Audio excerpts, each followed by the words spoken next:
राष्ट्रपति द्रौपदी मुर्मू ने धरती आबा में उत्कृष्ट प्रदर्शन के लिए कोरिया जिले को किया सम्मानित। प्रधानमंत्री उज्ज्वला योजना के तहत छत्तीसगढ़ में दिए जाएंगे 2,23,000 नए घरेलू रसोई गैस कनेक्शन। और 28 से 30 नवंबर तक रायपुर में होगा पुलिस महानिदेशक और महानिरीक्षकों का राष्ट्रीय सम्मेलन। और छत्तीसगढ़ के पैरा आर्म रेसलर श्रीमंत झा ने जर्मनी में आयोजित प्रतियोगिता में मौजूदा विश्व चैंपियन को हराकर जीता स्वर्ण पदक। अब राष्ट्रपति द्रौपदी मुर्मू ने धरती आबा में उत्कृष्ट प्रदर्शन के लिए कोरिया जिले को सम्मानित किया है।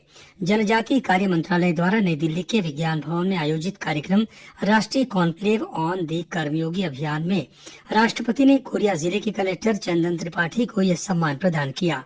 इस अवसर पर केंद्रीय जनजातीय कार्य मंत्री जुएल ओराम और राज्य मंत्री दुर्गादास उइके भी उपस्थित थे।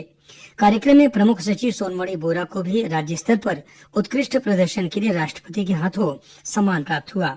धरती आबा जनजाति ग्राम उत्कर्ष अभियान के तहत कोरिया जिले के 154 जनजातीय बहुल ग्रामों, बैकुंठपुर ब्लॉक के 138 और सोनहत ब्लॉक के 16 ग्रामों में लगभग 38,000 जनजातीय परिवारों को शासन की विभिन्न योजनाओं का लाभ दिया गया है। शिविरों और डोर टू डोर अभियानों के माध्यम से लाभार्थियों को आयुष्मान कार्ड, पीएम जनधन योजना, पीएम किसान Samman Nidhi, PM Ujjwala ration card, किसान क्रेडिट कार्ड और पीएम आवास योजना तथा अन्य योजनाओं से जोड़ा गया है। मुख्यमंत्री विष्णुदेव साय ने इस उपलब्धियों पर प्रसन्नता जताते हुए कहा कि यह सम्मान हमारे उन कर्मयोगियों की पहचान है जिन्होंने जनजातीय सशक्तिकरण को धरातल पर साकार किया है।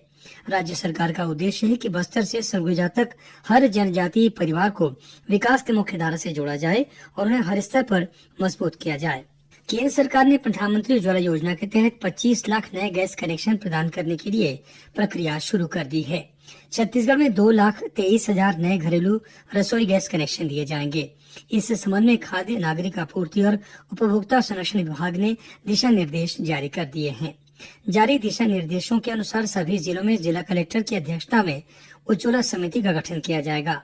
इस समिति द्वारा जिले में प्रधानमंत्री उज्ज्वला योजना के क्रियान्वयन और प्राप्त आवेदनों का समय सीमा के भीतर निराकरण के लिए नियमित रूप से निगरानी की जाएगी।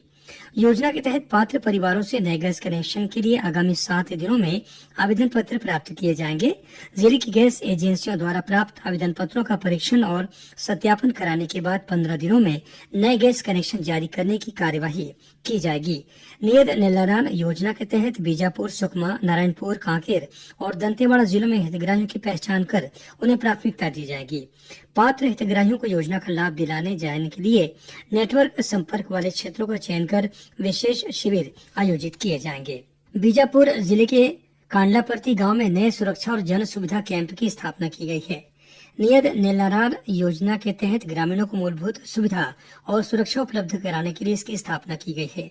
यह शिविर भोपालपट्टनम से फरसेगढ़, सेंड्रा और गढ़चिरौली को जोड़ने में अहम भूमिका निभाएगा।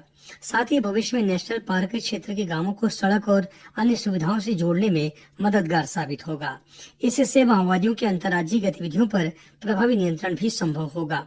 गौरतलब है कि वर्ष 2024 से अब तक बीजापुर जिले में कुल 19 सुरक्षा कैंप स्थापित किए जा चुके हैं। केंद्रीय वित्त मंत्री निर्मला सीतारमण ने कहा है कि जीएसटी सुधारों का कार्यान्वयन लोगों को अधिक लाभ पहुंचाने के लिए केंद्र सरकार और जीएसटी परिषद के बीच सहयोग को दर्शाता है। उन्होंने कहा कि दरों में कमी, प्रक्रिया को सरल बनाना और स्लैब की संख्या 4 से घटाकर 2 करना और वर्गीकरण संबंधी मुद्दों का समाधान समय से पहले ही पूरा कर लिया गया है। राजधानी रायपुर में 28 से 30 नवंबर तक 3 दिवसीय पुलिस महानिदेशकों और महानिरीक्षकों का राष्ट्रीय सम्मेलन आयोजित किया जाएगा।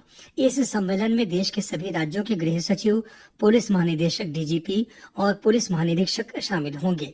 सम्मेलन का आयोजन IIM नवा रायपुर में किया जाएगा। राष्ट्रीय स्तर के इस आयोजन की तैयारियों की समीक्षा के लिए मुख्य सचिव विकासशील ने मंत्रालय में उच्च स्तरीय बैठक ली। उन्होंने अधिकारियों को सम्मेलन की सभी तैयारियों को समय पर पूरा करने के निर्देश दिए। रायपुर के साइंस कॉलेज मैदान में 8 से 18 अक्टूबर तक सरस मेले का आयोजन किया गया। इस मेले में देश भर के 17 राज्यों के स्व सहायता समूहों की महिलाओं ने भाग लिया। इसके साथ ही छत्तीसगढ़ के सभी जिलों से आए स्व सहायता समूहों द्वारा तैयार किए गए हस्तशिल्प, हैंडलूम वस्त्र, जैविक उत्पाद, पारंपरिक व्यंजन और गृह उपयोगी सामग्री आदि का 200 से ज्यादा स्टॉलों के माध्यम से प्रदर्शन और विक्रय किया गया। पंचायत और ग्रामीण विकास विभाग के तहत राष्ट्रीय ग्रामीण आजीविका मिशन द्वारा आयोजित इस मेले में ग्रामीण क्षेत्रों की महिलाओं की उद्यमिता को एक मंच प्रदान करने का कार्य किया गया। छत्तीसगढ़ के पैरा आर्म रेसलर श्रीमंत झा ने Germany open base para arm wrestling cup में शानदार प्रदर्शन करते हुए 80 किलोग्राम वजन वर्ग में स्वर्ण पदक जीत लिया है। उन्होंने अपनी इस जीत को देश के शहीद जवानों को समर्पित किया है। फाइनल मुकाबले में श्रीमंत झा ने जर्मनी के मौजूदा विश्व चैंपियन एरिक हॉप्पे को हराया। ये प्रतियोगिता 17 से 19 अक्टूबर तक जर्मनी में आयोजित की गई। आज रूप चौदस और नरक चौदस है। परंपरा के अनुसार रूप चौदस पर घरों के आंगन और बाहर रंगोली सजाकर 14 दिए जलाए जाते हैं। रोशनी के इस त्योहार पर प्रतिष्ठानों और घरों में बिजली के झालरों से आकर्षक सजावट भी की गई है। साथ ही घरों के बाहर सुंदर रंगोली भी दिखाई पड़ रही है। कल दीपावली मनाई जाएगी। दीपावली को लेकर लोगों में खासा उत्साह है। राजधानी रायपुर सहित प्रदेश के सभी शहरों और कस्बों के बाजारों में काफी चहल पहल और रौनक देखी जा रही है।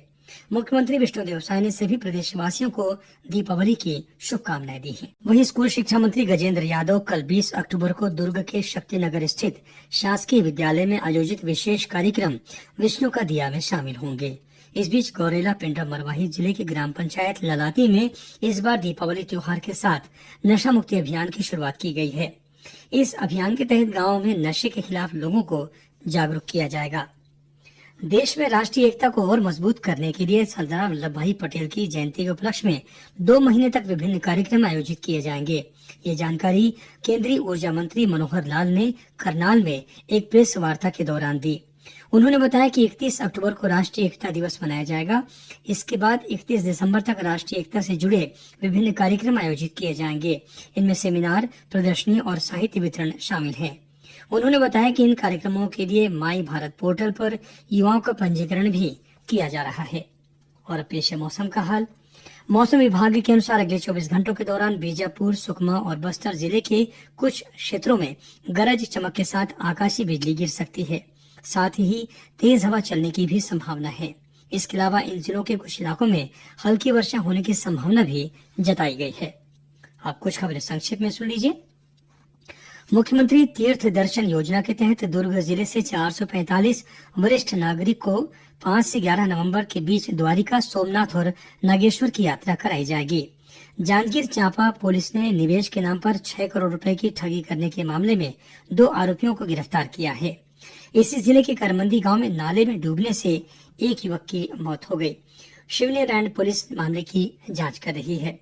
इस बीच जांजगीर चांपा जिले के ही सदर बाजार क्षेत्र में झालर लगाते समय करंट लगने से एक व्यक्ति की मौत हो गई।